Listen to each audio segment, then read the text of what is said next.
एक ऐसा सवाल है जो हम सबको कभी ना कभी तो ज़रूर परेशान करता है कि जब हम मरते हैं तो होता क्या है। सदियों तक देखिए इसका जवाब तो सिर्फ धर्म और दर्शन के पास ही था। लेकिन अब विज्ञान कुछ ऐसे जवाब दे रहा है जो सच में हैरान कर देने वाले हैं। तो आज हम यही देखने वाले हैं कि विज्ञान इस सदियों पुराने रहस्य के बारे में क्या कहता है। मतलब हम अटकलों से आगे बढ़कर मरने की जो असल बायोलॉजिकल और न्यूरोलॉजिकल प्रक्रियाएं हैं, उन्हें समझने की कोशिश करेंगे। तो तैयार हैं? चलिए इन सारी अटकलों को एक तरफ रखते हैं और इस प्रक्रिया के पीछे के विज्ञान को समझने की कोशिश करते हैं। देखिए ये सफ़र शुरू होता है शरीर के बाहरी संकेतों से। मतलब वो चीज़ें जो हम असल में देख सकते हैं जब शरीर धीरे धीरे काम करना बंद कर देता है।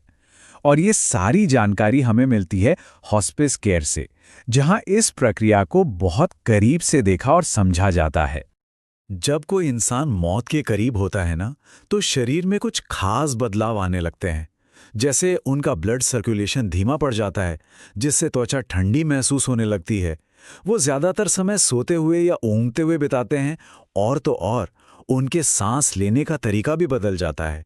ये सब एक बिल्कुल नेचुरल प्रोसेस का हिस्सा है। सांस लेने का ये जो पैटर्न है, जिसे चेन स्टोक्स रेस्पिरेशन कहते हैं, इसे देखना परिवार वालों के लिए यकीनन बहुत मुश्किल होता है। पर यह समझना भी जरूरी है कि ये मरने की प्रक्रिया का ही एक नॉर्मल हिस्सा है। ऐसा इसलिए होता है क्योंकि दिमाग तक ठीक से ऑक्सीजन नहीं पहुंच पा रही होती। तो एक तरफ तो शरीर बाहर से बिल्कुल शांत हो रहा है, लेकिन अंदर, दिमाग के अंदर एक जबरदस्त तूफान चल रहा होता है। चलिए अब अंदर झांक कर देखते हैं कि आखिर हो क्या रहा है। वैज्ञानिक भाषा में इसे एनॉक्सिक डीपोलराइजेशन कहते हैं, लेकिन इसका एक और नाम है वेव ऑफ डेथ, यानी मौत की लहर। जरा सोचिए, जब दिमाग को ऑक्सीजन मिलना बंद हो जाती है तो उसके सेल्स, उसकी कोशिकाएं एक आखिरी बार अपनी सारी की सारी बची खुची एनर्जी को एक साथ छोड़ देती हैं। ये किसी दिमागी सुनामी से कम नहीं है। पेरिस ब्रेन इंस्टीट्यूट के साइंटिस्ट्स ने इस पूरी प्रक्रिया को बहुत करीब से स्टडी किया है। होता यह है कि सबसे पहले ब्रेन सेल्स का जो फ्यूल है, जिसे एटीपी कहते हैं, वो खत्म हो जाता है। फिर दिमाग की सारी इलेक्ट्रिकल एक्टिविटी रुक जाती है। इसे ही डॉक्टर्स फ्लैट ईईजी कहते हैं। पर कहानी यहां खत्म नहीं होती, बल्कि इसके ठीक बाद वो मौत की लहर शुरू होती है और पूरे दिमाग में फैल जाती है। और यहीं से वो सबसे बड़ा, सबसे रहस्यमयी सवाल उठता है कि अगर दिमाग की ये मशीनरी बंद हो रही है तो हमारी चेतना का क्या होता है? हमारा जो मैं होने का एहसास है, क्या वो बस यूं ही गायब हो जाता है? और अब हम पहुंचते हैं इस कहानी के सबसे सबसे हैरान कर देने वाले हिस्से पर। क्या हुआ अगर ये पता चले कि मरते हुए दिमाग के अंदर भी चेतना की एक गूंज सुनाई दे सकती है? जिन लोगों का दिल रुक जाता है और फिर उन्हें किसी तरह वापस जिंदा कर लिया जाता है, उनमें से करीब 10% लोग एक बहुत ही अजीब, बहुत ही गहरे अनुभव के बारे में बताते हैं, जिसे नियर डेथ एक्सपीरियंस या मौत को करीब से छूकर आने का अनुभव कहा जाता है। और ये कोई धुंधली यादें या सपने जैसा कुछ नहीं होता, बल्कि NYU की एक स्टडी बताती है कि ये लोग बहुत ही साफ, बिल्कुल व्यवस्थित विचारों की बात करते हैं। और सबसे ज़्यादा हैरान करने वाली बात तो ये है कि ये अनुभव उन्हें उस वक्त होते हैं जब डॉक्टरों के हिसाब से उनका दिमाग काम ही नहीं कर रहा होता। और कमाल की बात यह है कि चाहे कोई दुनिया के किसी भी कोने में हो, इन एक्सपीरियंसेस में कुछ चीज़ें बहुत कॉमन होती हैं। जैसे एक गहरी शांति का एहसास होना, अपनी पूरी जिंदगी का एक साथ किसी फिल्म की तरह आंखों के सामने से गुजर जाना, और कभी-कभी तो अपने उन प्रियजनों से मिलना जो अब इस दुनिया में हैं ही नहीं। है ना ये अजीब और दिलचस्प? तो सवाल वही है, क्या ये सब बस ऑक्सीजन की कमी से जूझ रहे दिमाग का एक धोखा है, एक हेलुसिनेशन? सालों तक तो साइंटिस्ट यही मानते थे, लेकिन अब जो नई रिसर्च आ रही है वो किसी और ही तरफ इशारा कर रही है।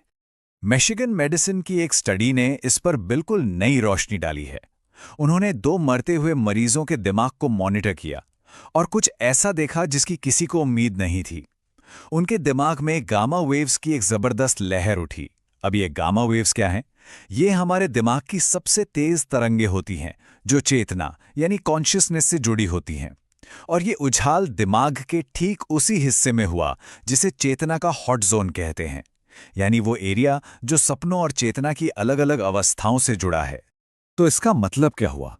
इसका मतलब ये हो सकता है कि जब कोई इंसान बाहर से हमें बेहोश और बेसुध नजर आ रहा हो, उसके दिमाग के अंदर एक बहुत ही गहरा और शायद बिल्कुल असली अनुभव चल रहा हो। शायद ये उसकी चेतना की आखिरी गूंज हो। ये सारी जानकारी मिलकर मौत के बारे में हमारी जो पारंपरिक सोच है उसे चुनौती देती है कि ये कोई बटन दबाकर लाइट बंद करने जैसा मामला नहीं है। और अब एक और भी हैरान करने वाली खोज। पेरिस ब्रेन इंस्टीट्यूट के साइंटिस्ट ने पाया है कि जैसे एक वेव ऑफ डेथ होती है, वैसे ही एक वेव ऑफ रिससिटेशन यानी जिंदगी की लहर भी हो सकती है। मतलब अगर बिल्कुल सही समय पर दिमाग को फिर से ऑक्सीजन मिल जाए तो वो मौत की लहर पलट सकती है और दिमाग धीरे धीरे वापस काम करना शुरू कर सकता है। जैसा कि इस रिसर्च को लीड करने वाले प्रोफेसर स्टीवन चार्पियर कहते हैं कि एक फ्लैट ईईजी का मतलब ये बिल्कुल नहीं है कि दिमाग ने हमेशा के लिए काम करना बंद कर दिया है। ये एक बहुत बड़ी बात है। इसका मतलब तो ये हुआ कि जिसे हम अब तक मौत का पक्का सबूत मानते थे, वो शायद सिर्फ एक ठहराव हो, एक पॉज हो। और यही बात हमें सोचने पर मजबूर करती है कि मौत की परिभाषा भी वक्त के साथ कितनी बदल गई है। जैसा कि लेखक विल मैकार्थी ने कहा है, पहले मौत का मतलब होता था दिल का रुक जाना, बस। लेकिन अब कानूनी तौर पर मौत का ताल्लुक दिमाग से है, दिल से नहीं। तो इस पूरी चर्चा का निचोड़ क्या है? निचोड़ यही है कि जिंदगी और मौत के बीच की जो लाइन है वो कोई सीधी साफ लकीर नहीं है। ये एक प्रक्रिया है, एक धुंधला सा बॉर्डर है जिसे विज्ञान अभी समझना बस शुरू ही कर रहा है। तो आखिर में सवाल यही बचता है कि अगर मौत एक पल नहीं बल्कि एक प्रक्रिया है, तो फिर जिंदगी असल में खत्म कहाँ होती है? एक सवाल जिसका जवाब शायद विज्ञान को आने वाले कई सालों तक ढूंढना होगा।